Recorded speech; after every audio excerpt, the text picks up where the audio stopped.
Hello dear chess fans. I continue to record another series on the topic of amateur mistakes. So on the board is a position that arose from the opening rating, but then went to the carrack in defense. Pretty standard story. The bishop has just come out, as you realize, on g4 and has knight and queen tied. The knight is tied up, and the knight is the natural defender of pawn d. Here is pawn d, on which black must, of course, exert maximum attack to lead. That is, the knight can go to c6, the queen can go to b6, the knight can go through e7 to f5. In short, this is one of the standard themes. The knight can never break away because of the loss of the queen, and the queen can't go anywhere because of the capture on f3 and the doubled pawns. But white plays h3, and in their own way they are right. They want to free themselves from this bunch. And I like this bind. And what does my student, playing black, do? He retreats to f5. That's a typical mistake. Why? Well, first of all, let's start with the fact that the bishop, if so, could have gone straight to f5. Why would he go to g4 to return to f5 after h3? White would have made a useful move, a forte, and black would have just made two shuttle moves with the bishop. This would have been disadvantageous. So the bishop g4 was a great move, the best move. Where to play? Look.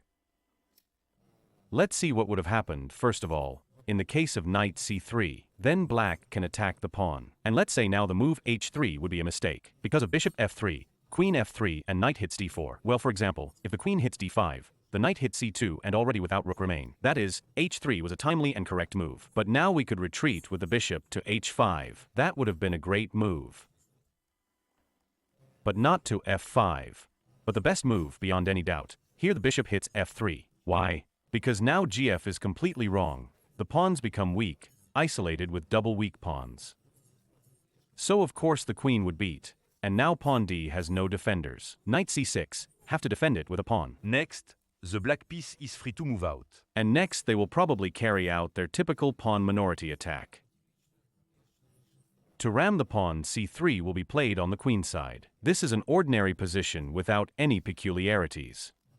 The bishop h5 move also makes a lot of sense. This is also a good move, because it preserves the binder. And either white has to escape the binder in this way, bishop on e2, or play a pawn on g4, weakening his kingside. But certainly in no case should not retreat to f5, for the reasons I've already mentioned. So, you must know the idea of the variation you are applying. You have to know in advance what you're going to do with your bishop if it goes to the fourth rank, for example on g4, and white plays h3, because h3 is a natural move, so. When Varslan goes to g4, you have to know in advance, if he goes h3, I retreat to h5, save the bind or hit f3, but not diagonally back, because he just came from that diagonal and could have gone straight to f5. That's the strategic point. I think that you've learned a lot of useful things here. Please apply it. But let's move on. There's one more brief moment in this game that I want to point out. After the knight on e5, black plays f6.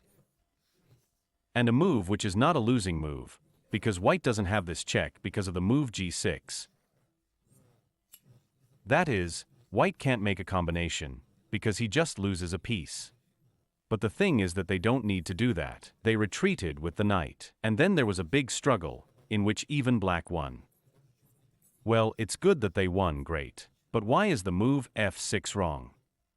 This is also a typical mistake. First of all, it takes away the knight's natural field, where the knight wanted to go. The knight, of course, is very unhappy with this move. But a one-move threat is created, which, of course, white must defend against. Counting on the fact that white will yawn your knight is not necessary, but the pawn cannot go back. And how will it miss the knight now? And how now to protect the fields weakened around the king, the f7? See? So that's what this mistake is. My advice is this. In general, try not to play with pawn f in chess.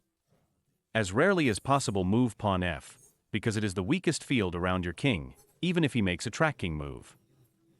In any case, try not to move pawn f. Since pawn f opens row 7, diagonals, weak fields are made. Or f2, or f3, or f7. In no case do not go like this. Here's one more thing. Well, that concludes my video. Have a good day and see you soon. See you soon.